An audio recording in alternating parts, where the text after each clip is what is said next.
ముచ్చట్లు తీసుకొని అమ్మయ్య బరాబర్ టైంకి వచ్చేసిన. మనకు మంచిగా అర్ధగంట సేపు టైం ఉన్నది. చలో నడువురిగా నిమ్మలంగా ముచ్చట్లు పెట్టుకుందాం పాన్రోల్లా. ఫాల్కన్ పంప్స్ సమర్పించు Dhoom Dham Muchatlu powered by KCP rice. Dhoom Dham ముచ్చట్లు షురు. ఎవలేమనుకున్నా మంచిదే, తెలంగాణ అంటే కేసీఆర్, కేసీఆర్ అంటే తెలంగాణ, అంతే కదా. ఇప్పుడు మన రాష్ట్రంలో మనం గల్లా ఎగిరేసి గర్వంగా ఉంటున్నామంటే కేసీఆర్ సారే కదా కారణం. ఈ మాట మనోళ్ళే కాదు పగోళ్ళు కూడా ఒప్పుకుంటారు. తెలంగాణ తెచ్చుడే కాదు, తెచ్చిన తెలంగాణను బంగారు తునుకగా చేసేందుకు పగలు రాత్రి తన్లాడుతూనే ఉన్నాడు. గరీబోళ్ళ ఇంట్లో వెలుగులు పట్టుకొస్తుండు, రైతులను రాజు చేస్తుండు. ఒకప్పుడు సుక్క నీళ్ళ కోసం తన్లాడిన తెలంగాణను ఆకుపచ్చగా మార్చిండు. అందుకే తెలంగాణ రైతు గుండెల కేసీఆర్ సారు ఎప్పటికీ రాజే. ఈ మాట నేనంటున్నది కాదు, తెలంగాణ రైతుల గుండె సప్పుడొల్ల ఇది. గవాయి కావాలనా? ఇగో చూడుండ్రి. మాటలు లేవు, మాట్లాడుకోవటాలు లేవు, పాట ఇనుడే కావాలి. ఇప్పుడు మీరు శరణని ఏడదా మానీయులారా, కరుణామయుడు మన కష్టాలు కడ తీర్చే కేసీఆర్నే నమ్మండి, దైవ సాక్షిగా నిలవండి. మనకు ఫలితము శుభము జయము కలుగునండి, నా ప్రజలే నాకు సంపద భోగభాగ్యములని అమర వీరులకెల్లా అండగా నిలిచినండి. అంబేద్కర్ అభిమానునికి అక్షరాభ్యాసునికి రాజ్యాంగం రాసిన శిలాకారునికి చెయ్యెత్తి చరణు చేసినండి. యేసు ప్రభుత్వ ప్రార్థనలకు పటిష్టమైన మఠములు కల్పించనండి, దేవాలయాలకు గలిగోపురాలు కట్టించనండి. ఉగ్ర నరసింహ నారాయణమూర్తిని ఆత్మల కలిసినండి. ఆయన దైవభక్తులు, హరిభక్తులు, శివభక్తులు, కారుణ్యమూర్తి కృప కలిగిన నాయకుడు కేసీఆర్. ఎన్నొద్దులు నా పాలు పాలే నీళ్లు నీలే ఉడబోసిన బంగారు పుల్లా కేసీఆర్. పెద్దల మాట పెరుగన్న మూట, కేసీఆర్ మాటలు బంగారు పడ. అది లెక్క. పెద్దల మాట సద్ది మూట, కేసీఆర్ సారు మాట బంగారు తునక. వరేవా జంగయ్య, నువ్వు సూపర్ అయ్యా. ఇన్నారోల్లా ఈ అన్న పాట ఎట్లా పాడిండో మంచిగా అర్థమైంది కదా. అన్నట్టు ఈ అన్న పేరు జంగయ్య. మన నాగర్ కర్నూలు జిల్లా కల్వకుర్తి మండలం జంగారెడ్డి పెళ్లిలు ఉంటాడు. నిరుపేద రైతు, చదువుకోలే. అయితే ఏంది, పెద్ద మనసున్నది, మంచి చేసిన వాళ్ళను తారీఫ్ చేసే గుణం ఉన్నది. ఈ 7 ఏండ్లల్లా ఎట్లున్న తెలంగాణ ఎట్లయిందో, రైతు తలరాత ఏ తీర్ల మారిందో అందరికి ఎరికే కదా. కేసీఆర్ సార్ పెట్టిన స్కీములు, కట్టిన ప్రాజెక్టులు, రైతు కోసం మన కేసీఆర్ సార్ పడుతున్న తన్లాట కొట్లాట, ఇగో ఇదంతా పాట రూపంలో కైగట్టి ఊరి జనం ముంగట వాడిండోల్లా. ఒకప్పుడు మనకు నీళ్లు లేక అరిగోసలు పడి, అరిబాధలు పడి, బావులు తోపించి, గోలు రేపించి, అష్టకష్టాల పాలై, అప్పుల పాలై, అన్నమో రామచంద్ర అని ఆకాశానికి నోరు దాపినాం. ఇవాళ కేసీఆర్ పాలన నీళ్ళిచ్చి నిధులిచ్చి గంజిలో మెతికెరగని వాళ్ళకు పిల్లలు అన్నం పెగిలించే స్థాయి కల్పించినాడు. గిలాసెడు నీళ్లకు 10 రూపాయలని ప్రజలతో చెలిగాట వాడిన వాళ్ళను అరికట్టినాడు. 100కి 5 రూపాయలు, 10 రూపాయలు మిత్తి వడ్డీ అని ఇచ్చేటోళ్ళ గుండెల్లో రాయి వేసినాడు. ఇది ఈ జంగయ్య ఒక్కని పాట కాదు, ఈయన ఒక్కని మాట కాదు, తెలంగాణలో ఉన్న రైతులందరి గుండె సప్పుడిది. జనం మనసుల కేసీఆర్ సారుకున్న జాగ ఎట్లున్నదో కండ్లకు గట్టినట్టు పాడి ఇనిపించిండు. ఇది కేసీఆర్ సార్ అంటే. కేసీఆర్ సారు రైతు బాంధవుడు అన్న మాటకు అసలైన గవాయి ఈ రైతన్నలే. కేసీఆర్ అందరి బంధువు, ఆనంద రూపుడు, ఆయనను మరవలేము, మరవజాలము, వీడలేము, వీడిపోలేము. అన్ని వెలిగిన అఖిల లోకేశ్వరుడు, ఆయన మహిమ భగవంతుడి కృప, సర్వేశ్వరుడు నీళ్ళలు కలిగిన భాగ్యవంతుడు. ఆయన ఎంతకైనా సిద్ధమై ఆయన శర్మము వలసి ప్రజలకు బట్టలు కుట్టించే ధీమ కలిగిన నాయకుడు. అవును, మీరు కరోనా వ్యాక్సిన్ వేసుకున్నారోల్లా? ఇగో నేనైతే మంచిగా 2 డోసులు వేసుకున్నా, అయిపోయినాయి. ఫస్ట్నైతే నన్ను ఒక బెదిరిచ్చిండ్రా అనల్లా. అయ్యో వ్యాక్సిన్ వేసుకుంటే జ్వరం వస్తుంది మల్లీశ్వరి, లేనిపోని బీమార్లు వస్తాయి అని గాయ చేసిండ్రమ్మ నన్ను అయితే. కానీ నేనేం నమ్మలే, మంచిగా 2 డోసులు వేసుకున్నా, భయం కూడా పోయింది. కానీ ఇప్పటికీ కూడా చాలా మందికి కరోనా వ్యాక్సిన్ మీద భయం పోలేదు వల్ల. సూది అంటేనే వాడు దూరం ఉరుకుతున్నారు. అగో గీ అన్నం చూడుర్రి, సూది వేసుకోమంటే బ్లాక్మెయిలే చేసిండు. దేశమంతా కరోనా సూదులు జనాలు వేసుకుంటారు కదా, కొందరు మాత్రం ఆ దిక్మాలిన పుకార్లు నమ్మి వ్యాక్సిన్ అంటేనే దూరం పోతుర్రు. అగో అట్లా దూరం ఉరుకుతున్న వాళ్ళల్లా ఇగో ఈ పెద్దన్న కూడా ఉన్నాడల్లా. ఈయన కర్ణాటక రాష్ట్రం హుబిలీలో ఉంటాడు. అరే ఎందుకు అట్లా వారిపోతున్నాడు, నా ముంగడి పట్టుకరారి అని హుబిలీ కలెక్టర్ ఆర్డర్ వేసిండట. ఇక ఈయనను గొర్ర గుంజుకొచ్చి కలెక్టర్ సార్ ముంగట కూసోబెట్టిర్రు. వ్యాక్సిన్ వేసుకో పిల్లగా, ఏం కాదు అని కలెక్టర్ సార్ బుజుగరిస్తుంటే, అన్నా నేను వేసుకోను, ఈ సూదితోని లేనిపోని రోగాలు వస్తున్నాయంట, జ్వరాలు వస్తున్నాయి, ఎందుకు వచ్చిన తిప్పలా అని శోకాలు తీసిండోళ్ళ ఈయన. అరే అట్లా ఏం కాదు అని చెప్పినా కూడా ఇంటే కదా. ఇక లాస్ట్కి పెద్దన్న కలెక్టర్ సార్కే ఒక డిమాండ్ పెట్టిండు. సరే సరే మీరు ఇంతగానం బతలాడుతున్నారు కాబట్టి మనం ఒక మాట కద్దాం. ఈ వ్యాక్సిన్ వేసుకుంటే ఏం కాదు, బీమార్లు రావు. అగర్సే ఏమన్నా అయితే జిమ్మెదారంతా నాదే అని ఒక తెల్లకాయిద మీద రాసి సారు సంతకం కూడా పెట్టు, స్టాంపులు కూడా అతకబెట్టు, అప్పుడు సూది ఒడిపించుకుంటా అని అన్నాడు వాళ్ళ కలెక్టర్ సార్తోని. ఇక కలెక్టర్ సార్ కూడా దీనికి ఒప్పుకున్నాడు. పెన్ను పేపర్ తీసి ఒక పద్ధతి ప్రకారం హామీ పత్రం రాసిండు. ఫలానా రాజ్ అనే మనిషికి నేను వ్యాక్సిన్ వేసుకోమని చెప్పిన, ఆయనకేమన్నా అయితే బాధ్యత అంతా నాదే అని ఇగో ఈ లెటర్ రాసి ఈయన చేతిలో పెట్టిండు. ఇక కలెక్టర్ సారు లెటర్ రాసినాక అప్పుడు ఇగో ఈ నర్సు మేడంలకు చేయించిండు. అగో వ్యాక్సిన్ వేయించుకుంటున్నాడు చూడుర్రి.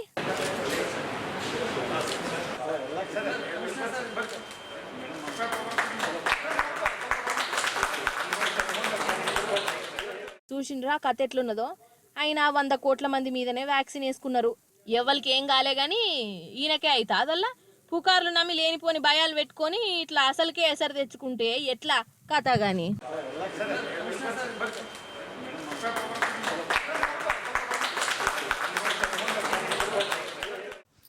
ఇగోన్రల్లా రోజు చేతుల పైసలు ఉండే కదా, అందుకే తెలిసిన వాళ్ళ దుకాణం కాడికి పోయి ఉద్దర ఖాతా పెట్టి సామాన్లు తెచ్చుకుంటారు. చక్కెరనో ఇంత సాయి పత్తనో అగర్సే ఇక షాప్ అయినా ఉద్దర లేదంటే ఉల్టా దబాయిస్తుంటారు. ఏందే మొగలయ్యా నువ్వు ఊళ్ళకెళ్ళి వారిపోతున్నామా మేమేమన్నా ఎన్నాళ్ళ బట్టో నీ దుకాణంలో కొంటున్నాము మమ్మల్ని గాయింతనామవా అని ఉల్టా దబాయిస్తుంటారు. ఉద్దరిచ్చేదాక పట్టు పడుతుంటారు కదా. ఇప్పుడు ఇదంతా ఎందుకు అని అంటారా? ఎందుకో చెప్తా, నాయంబడే రాని రోజుల మీరు. యాదాద్రి భువనగిరి జిల్లా చౌటుప్పల మండలం దండుమల్కాపురం అనే ఊరి ఇది. ఈ ఊళ్ళే ఇగో ఈ ఆందోళ మాత అనే బ్రాండీ షాప్ ఉన్నది. చాలా ఫేమస్. తాగుబోతుల కల్పవల్లి ఇది. ఇంటామె కొట్టిన రందులు రప్పలు ఉన్నా ఇక్కడికే వస్తారు. సీస తీసుకుంటారు, గొంతు తడుపుకుంటారు. తాగుబోతులకు ఇది పవిత్ర స్థలం అన్నట్టు. సరే ఇక్కడ దాకా మంచిగానే ఉన్నది. ఈ బ్రాండీ షాపు కాన్నే ఒక బోర్డు ఉన్నది. ఇది జర చదివినట్టు చెయ్యూరు వల్ల ఆగురి నేనే చదువుతా. మల్కాపురం వైన్స్ లో ఉద్దెర ఉన్న వాళ్ళు 29వ తారీఖు సాయంత్రం 5 గంటల లోపు చెల్లించవలెను. లేని ఎడల పైసలు ఇయ్యనోళ్ల పేర్లు ఫ్లెక్సీలో పెట్టుతాం. ఇగో ఇది ముచ్చట. అయితే ఈ బ్రాండీ షాపు ఫేమస్ అని చెప్తే కదా, రెగ్యులర్ కస్టమర్లు బొచ్చడు మంది ఉన్నారు. అయితే కొందరు ఉద్దర పెట్టిర్రిన్లా. ఉద్దర లేదంటేనేమో ఈ తాగుబోతులు చాలా ఫీల్ అయ్యేటోళ్ళట. మేము ఎక్కడికైనా వారిపోతున్నామా అనే పొద్దున లేస్తే ఈ దుకాణం కాడికే వస్తాము. నమ్మకుంటే ఎట్లా అని అనుకుంటా సెంటిమెంట్ డైలాగులు కొట్టేదట. ఇక ఈ సెంటిమెంట్ డైలాగులను నమ్మి ఈ బ్రాండీ షాపులో పనిచేసే ఈ తమ్ముడు అడిగినోళ్ళ కల్లా ఉద్దరిచ్చిండట. అయితే అట్లా ఉద్దర తీసుకున్నోళ్ళు ఇప్పుడు పైసలు కడతలేరు. అడిగితేనేమో రేపు మాపు అని కిరికిరి చేస్తురట. ఇక ఇంకో దిక్కు ఈ బ్రాండీ షాపుకేమో ఇప్పుడు ఓనర్లు మారుతురు. మరి అవ్వటే ఇవిటే అవుతాయి కదా. అందుకే ఇండ్ల పని చేసేటైనే ఇగో ఇట్లా బోర్డు పెట్టిండోళ్ళ. వాళ్ళకు లాస్ట్ డేట్ కూడా ఇచ్చిండు టైముతో సహా. అగర్సే ఉద్దర పెట్టిన పైసలు గనక ఇయ్యకుంటే ఎవరెవరు ఉద్దర ఉన్నారో వాళ్ళ పేర్లు, వాళ్ళ ఇంట్లో వాళ్ళ పేర్లు, వాళ్ళ ఇంటి అడ్రస్ ఇగో ఇవన్నీ పెద్ద బోర్డు రాసి ఊరి నడి చౌరస్తాలో పెడతాడట. ఇక గట్ల పెడితే ఊళ్ళే వాళ్ళ ఇజ్జతి కచరా అవుతుంది కదా. అందుకే ఈ ఉపాయం చేసిండు. మరి ఇట్లా చేస్తేనన్నా ఉద్దర ఖాతా పెట్టినోళ్ళు పైసలు కట్టిర్రో లేదో. ఇప్పుడు మనం అర్జెంటుగా ఆంధ్రకు పోదాం పాండ్రల్లా. అసలైతే ఈ ముచ్చట మీకు నిన్ననే చెప్దాం అనుకున్నా, కానీ మాటలల్లో వాడి మర్చిపోయిన వాళ్ళ. ఇంతకు ముచ్చట ఏంటిదంటే ఏందో చూడుండ్రి మీరే. అటు ఆంధ్ర దిక్కు వరదలు వచ్చే కదా, అసలు అక్కడ పరిస్థితి ఎట్లున్నదంటే ఇగో ఈ ఇంటిని చూడుండ్రి వల్ల సమజైపోతుంది. ఇగో కడపల చూడుర్రి, ఇక్కడ తట్టా బుట్టా చదురుకొని చెద్దర్లు నెత్తి మీద పెట్టుకొని ఇల్లు ఖాళీ చేస్తురు కదా. ఆ ఇల్లు ఖాళీ అయిపోయినాక ఈ ఇంటి పరిస్థితి చూడుర్రిగా.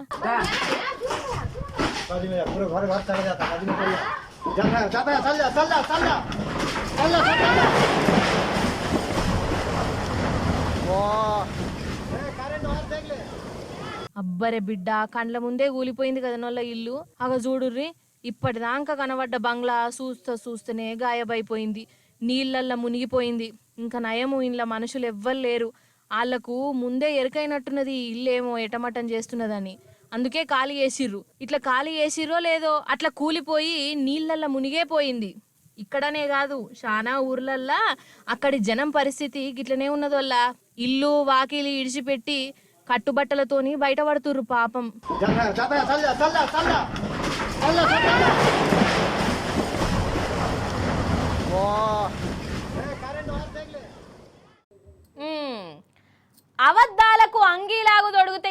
ఉంటుందంటే సేమ్ బీజేపీ లీడర్ల లెక్కనే ఉంటుంది. అయ్ ఏంది మల్లీశ్వరి డైరెక్ట్గా గంత మాట అన్నవు, పువ్వు గుర్తోళ్ళు ఫీలు కాగల మళ్ళీ నీ మీద అని అనుకుంటున్నారా? ఇక వాళ్ళు ఫీలే కానీ హర్టే కానీ గరమే కానీ ఏమైనా కానీ జనం మాటే నేను చెప్పిన వాళ్ళ నా తోడు చెప్తున్నా. కుట్రలు అబద్ధాలకు కేర్ ఆఫ్ అడ్రస్ ఎవలయ్యా అంటే బీజేపీ వాళ్ళే అని ఊర్లల్లో ఏ రైతుని అడిగినా చెప్తారు. నా చెవులారిన్నా వాళ్ళు ఎట్లా అబద్ధాలు ఆడేది, ఏ తీర్ల కుట్రలు చేసేది మన సీఎం సారే పూసగుచ్చినట్టు మల్లో మలక వివరించిండు. అగో సారు మాటలల్లనే ఒక్క మలక మీరు ఇనుండ్రి. అసలు కేంద్రం వాళ్ళు మన రైతులను ఏ తీర్లా ఆగం పట్టిస్తుర్రో మీరే చూస్తూనే ఉన్నారు కదా నోళ్ళ. అయినా కానీ ఇక్కడ బీజేపీ వాళ్ళు ఉల్టా రైతులనే దబాయిస్తుర్రు, కన్ఫ్యూజన్లో పడేస్తుర్రు. కేంద్రం వాళ్ళ కథ ఎట్లున్నదో మన సీఎం సార్ మాటలల్లనే ఇనుండ్రి మీరు. బ్రాడ్గా పెద్ద ఎత్తున కొనాల్సినటువంటి కేంద్రం మొత్తం చేతులు ఎత్తేసింది కాబట్టి, మొండి వైఖరి అవలంబిస్తుంది కాబట్టి, అన్కేర్డ్గా పోతుంది. ఇన్నిసార్లు పోయి చెప్తే మమ్మల్ని బిచ్చగాల కింద ట్రీట్ చేస్తుంది కాబట్టి, ఇక వేరే ఏం పని లేదా అని మాట్లాడుతుంది కాబట్టి, పార్లమెంట్ సభ్యులను రాష్ట్ర మంత్రులను పట్టుకొని మళ్ళీ ఇంతమంది వచ్చిందేమో మీకేం పని లేదా అని మాట్లాడుతుంది కాబట్టి నిరాశ చెంది మేము ఈ మాట చెప్తున్నాం. ఇవాళ ఈ రాష్ట్రం నుంచి ప్రాతినిధ్యం వహించే కేంద్ర మంత్రి కూడా ఏం చెప్తాడు? ఏమీ చెప్పడు. 4 ముచ్చట్లు ఏదో కేసీఆర్ని తిట్టి ఏం దిక్కుమాలిన పాలసీ మీది, మీ చేతగాంతానని మంది మీద రుద్దుతారా? మీది రైతు హంతక ప్రభుత్వం. దిక్కుమాలిన చట్టాలు తెచ్చి మీ ప్రధానమంత్రి క్షమాపణ చెప్పిండి ఇలా రైతుల మొత్తం భారతదేశ రైతాంగానికి. ఎందుకు చెప్పిన క్షమాపణ నాకు అర్థం కాదు. 750 మంది రైతులను పొట్టన పెట్టుకున్న హంతకుల పార్టీ మీది. మీకు మాట్లాడతారా మీరు? మీది రైతు రాబందు పార్టీ. వాస్తవం కాదా? 750 మంది చచ్చిపోలేదా? 13 నెలలు పాపం వాళ్ళు కరోనాలో ఎండలో వానలో చలిలో ఆడ చస్తే వాళ్ళని ఆందోళన జీవులని అవమానపరిచి ఇష్టం వచ్చిన నోటికొచ్చిన కారు కూతలు తిట్టి కొట్టి చంపమని హర్యానా ముఖ్యమంత్రి చెప్పి కారులు ఎక్కించి తొక్కించి చంపి చివరికి క్షమాపణ చెప్పింది మీరు. మళ్ళీ సిగ్గు లేకుండా మాట్లాడుతుండే ఇలా. కిషన్ రెడ్డి సార్ గురించి కూడా మీకు కొంచెం చెప్పాలి.